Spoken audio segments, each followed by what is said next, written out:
America में genetically modify करके जो सफेद का चिकन था ना, उसमें एक और चीज क्या कर दिया, उसने देखा कि इन सारे जीन में कौन सा जीन है पैर का निर्माण कर रहा है।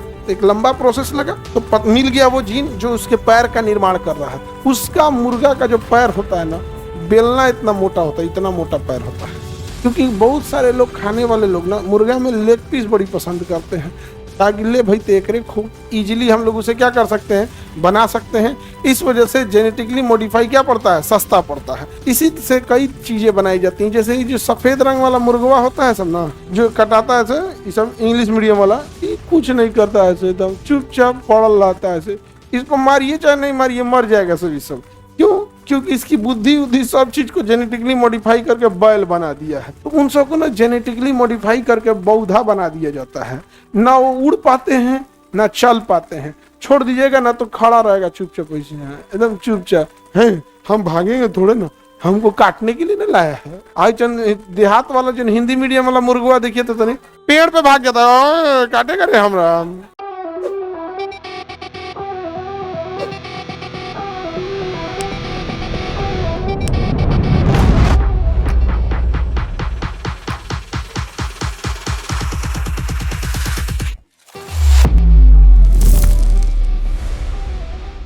अब ये जीन क्या होता है, देखिए हमारी जो कोशिका होती है, कोशिका चैप्टर में पढ़ाए थे, बहुत सारे अंग होते हैं।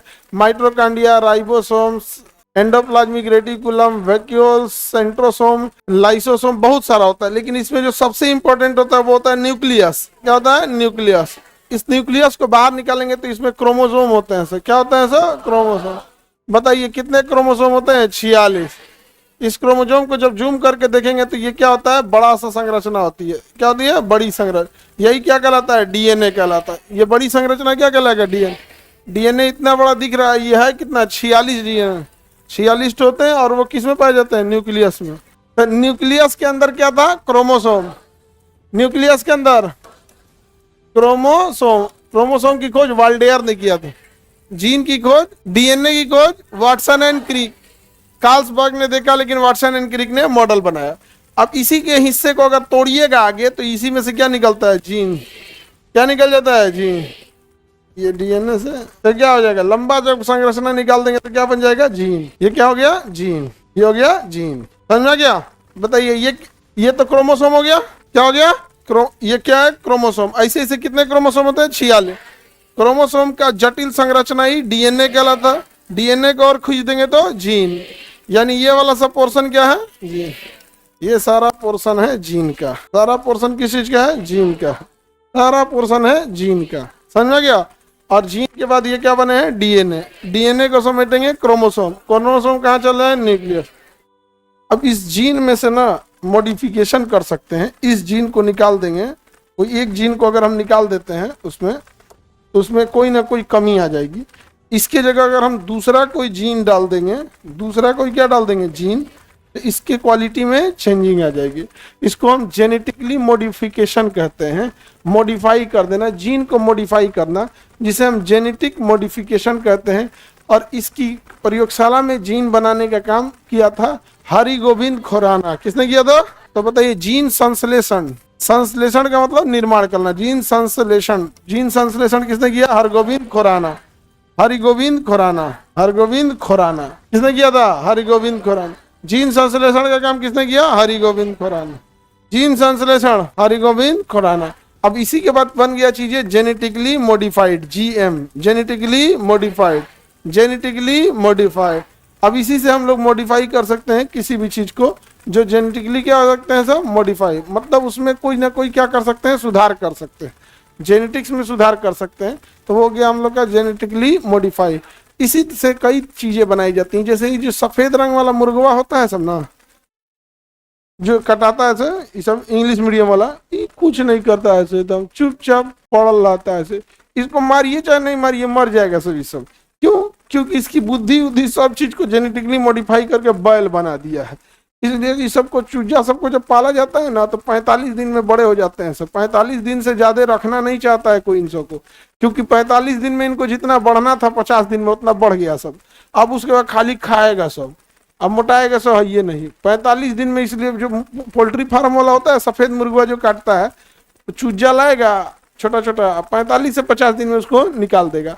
और जैसे चूजा लेके आएगा ना, उसका ठोड़ जो बाहर का होता है उसको थोड़ा सा काट देता है, जैसे हम लोग नाखून का थोड़ा बाहरी हिस्सा काटते हैं और देर अंदर तक कचकचा देंगे तो लहर जाएगा, लेकिन जो बाहर वाला उसको काट दिया जाता है। जो चोंच का हल्का बाहर का एरिया होता है उसका ठोड़वा तोड़ देता है, जिससे वजह से नोकीला ना होने तो बॉयल होता है। सोकनी को भूख लगेगा तो बगलिए वाले को ठोड़ मार देगा, वो छिला जाएगा तो दूसरा का देखेगा, वो छील छील के मार और के नाश देगा, वो मर जाएगा, सड़ उड़ के बीमारी फैलेगा। 5-10 हजार है इसमें पाले गए रहता है पोल्ट्री में। तो उन सबको ना जेनेटिकली मॉडिफाई करके बौधा बना दिया जाता है, ना वो उड़ पाते हैं ना चल पाते हैं। छोड़ दीजिएगा ना तो खड़ा रहेगा चुपचाप, ऐसे एकदम चुपचाप है, हम भागेंगे थोड़े ना, हमको काटने के लिए ना लाया है, एकदम बौधा हो जाता है सब। आज चंद देहात वाला जो हिंदी मीडियम वाला मुर्गुआ देखिए तो नहीं, पेड़ पे भाग जाता है, काटे करे हमरा को करने लगता है से हम, अब पूरा हल्ला कर देगा। बिल्ली उल्ली आ जाएगी ना तो को पूरा पूरा हल्ला कर देगा से, यहाँ पे पकड़ाता जल्दी नहीं है सब। तो देसी मुर्गा होता है सब, समझ में आ गया कि नहीं आ गया? लेकिन उसकी संख्या कम होती है, जेनेटिकली मॉडिफाई की संख्या ज्यादा होती है। इजीली हम लोग उसे क्या कर सकते हैं, बना सकते हैं। इस वजह से जेनेटिकली मॉडिफाई क्या पड़ता है, सस्ता पड़ता है। और हम लोग जो देसी वाला होता है ये महंगा, क्यों महंगा क्यों पड़ जाता है? क्योंकि इसको बनाना नेचुरल बनेगा तो क्या लगेगा, टाइम लग जाता है। नेचुरल बनता है तो क्या लग जाता है, टाइम लग। तो जेनेटिकली मॉडिफाई समझ में आ गया? अमेरिका में जेनेटिकली मॉडिफाई करके जो सफेद का चिकन था ना, उसमें एक और चीज क्या कर दिया, उसने देखा कि इन सारे जीन में कौन सा जीन है जो उसके पैर का निर्माण कर रहा है। तो एक लंबा प्रोसेस लगा, तो मिल गया वो जीन जो उसके पैर का निर्माण कर रहा था, जो उसके पैर का निर्माण कर रहा था। तो उसमें क्या किया, एक दूसरे जीव जैसे शुतुरमुर्ग हो गया या दूसरा जीव, उसके जीन को देखा कि इसमें पैर का निर्माण कौन कर रहा है, क्रॉस कराया और एक ऐसा प्रोटीन बनाया जो मुर्गे के पैर को इतना मोटा कर दे रहा था। तो उसमें लगा दिया ये जेनेटिकली मॉडिफाई। अब उससे अंडा बनाया और उससे एक नई प्रजाति बनाया। उसका मुर्गा का जो पैर होता है ना, बेलना इतना मोटा होता है, इतना मोटा पैर होता है। क्योंकि बहुत सारे लोग, खाने वाले लोग ना, मुर्गा में लेग पीस बड़ी पसंद करते हैं, ताकि ले भाई तेकरे खो। अमेरिका में दबा के बिकता है। इंडिया में भारत सरकार ने जेनेटिकली मॉडिफाई पे बैन लगाया है, क्योंकि डायरेक्ट ह्यूमन कंजम्पशन का है। पौधे में क्यों बैन नहीं है? क्योंकि पादप कोशिका मानव कोशिका से अलग होती है। अगर पौधों में कोई बीमारी है तो वो मानव में नहीं आएगी, लेकिन जानवर में कोई बीमारी है तो तुरंत चला आएगा, तुरंत का तुरंत क्या हो जाएगा, चला आएगा। समझ में आ गया? तो जेनेटिकली मॉडिफाई की शुरुआत जीन संश्लेषण हरिवंश खुराना ने किया। अब धीरे धीरे ये आगे बढ़ गया। अब जेनेटिक्स कैसे चेंज होंगे, तो अब इसमें क्रॉसिंग करते हैं। क्या करते हैं? क्रॉस करते हैं। तो हम क्रॉस कैसे करेंगे, तो इसी के लिए मेंडल ने थ्योरीज दिए थे। क्रॉस जब करते हैं, जैसे एक लंबा पौधा, कौन सा पौधा, लंबा पौधा, एक पौधा है बौना। कैसा पौधा है, बौना। अगर इस लंबे पौधे का जेनेटिक्स को हम कैपिटल टी माने, क्योंकि जीन हमेशा, क्रोमोसोम हमेशा कैसे होते हैं, जोड़ा में होते हैं। और इस बौना वाले को अगर हम स्मॉल टी मानते हैं, स्मॉल टी और स्मॉल टी मानते हैं, तो ये एक दूसरे को जब हम क्रॉस कराएंगे तो इसमें से एक टी आएगा और इसमें से एक टी आएगा, एक टी आएगा और ये एक टी आएगा। अब डिपेंड करेगा कि अगर ये वाला अपना प्रभाव इस पे डाल दिया तो पौधा हो जाएगा लंबा, और अगर ये अपना प्रभाव इस पे डाल दिया तो पौधा हो जाएगा नाटा। क्या हो जाएगा, बौना हो जाएगा। क्या हो जाएगा, बौना। इस आधार पर मेंडल ने दो थ्योरी दिया था। एक को कहते हैं फिनोटाइप। क्या कहते हैं, फिनोटाइप।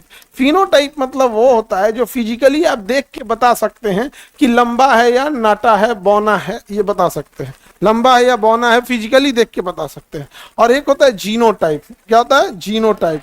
जीनोटाइप, जीनोटाइप को आप फिजिकली नहीं देख सकते हैं, उसके जीन को देखना पड़ेगा। उसके क्या करना पड़ेगा, जीन को देखना पड़ेगा कि ये लंबा हो सकता है या नाटा रह जाएगा। तो ज्यादा टफ कौन है, फिनोटाइप है या जीनोटाइप? भैया फिनोटाइप तो ऐसे ही देख के बता देंगे, लेकिन जीनोटाइप देखना बड़ा मुश्किल है। नहीं समझ में आ गया?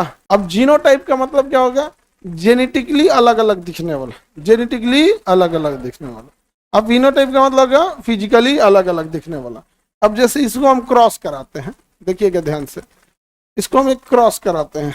यहाँ पे एक जीन कैपिटल टी है, हम यहाँ लिख देते हैं कैपिटल टी, और एक है स्मॉल टी। जो हमें ऊपर लिखना होता है वही हमें नीचे लिखना होता है, एग्जैक्ट उसी सीक्वेंस में। सीक्वेंस चेंज नहीं हो सकता, सीक्वेंस चेंज नहीं हो सकता। किसी को कोई दिक्कत? अब इसका इसका क्रॉस कराइए, कैपिटल टी हो सकता है क्या सामान? इसका अब इससे क्रॉस कराइए, कैपिटल टी और स्मॉल टी हो सकता है। इसका इससे कराइए, स्मॉल टी और कैपिटल टी हो सकता है। इसका इससे कराइए, स्मॉल टी हो। यहाँ देख लिए। अब देखेंगे ध्यान से, कैपिटल टी अपना प्रभाव ज्यादा डालता है, कैपिटल टी अपना प्रभाव ज्यादा डाल। तो बताइए ये क्या हो जाएगा? लंबा। ये कैसा हो जाएगा? लंबा। ये भी कैसा होगा? लंबा, लंबा होगा। ये कैसा होगा? बौना। कैसा होगा? बौना। लेकिन इसी में एक चीज और देखिए, आप जेनेटिकली देखिए, ये दोनों जीन एक जैसा है, इसलिए हम कहेंगे ये शुद्ध रूप से लंबा है। कैसा है? शुद्ध रूप। लेकिन ये शुद्ध नहीं है, क्रॉस है, एक बड़ा है एक छोटा है। तो ये लंबा है लेकिन कैसा है? अशुद्ध रूप से। कैसा है? अशुद्ध रूप से। ये बताइए तो अशुद्ध रूप कैसा होगा? अशुद्ध रूप से। ये दोनों बौना है, सेम है, तो इसलिए क्या कहेंगे? शुद्ध। शुद्ध बौना। कैसा है? शुद्ध बौना। तो देखिएगा, एक तो लंबा रहेगा तो एकदम शुद्ध लंबा रहेगा, एकदम भयानक शुतुरमुर्ग जैसे चलेगा। अगर नाटुर रहेगा तो एकदम छोटे रहेगा। यहाँ पर समझ में आ गया कि नहीं आ गया?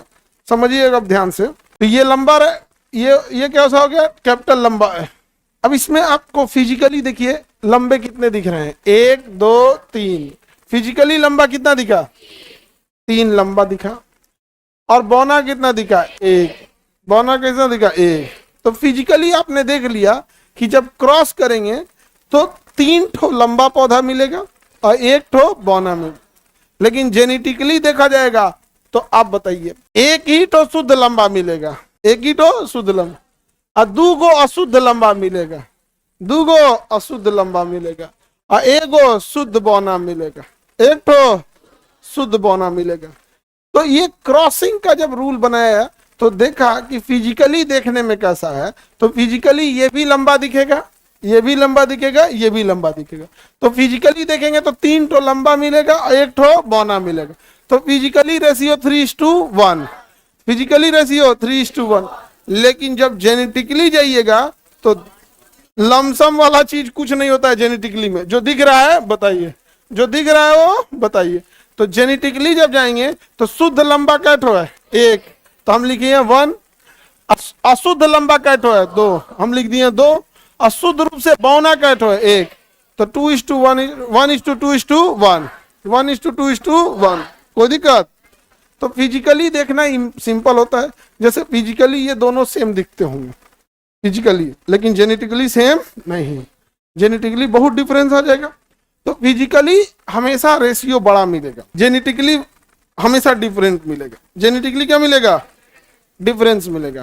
किसी को दिक्कत है तो बोलिए। नहीं, हमेशा यहाँ पे जो जीन इसने बनाया था उसने कैपिटल टी को डोमिनेटिंग बनाया, प्रयोग किया था मेंडल। आप नहीं कर रही हैं, ये भी तो भारी पड़ सकता है। प्रयोग किसने किया था? मेंडल।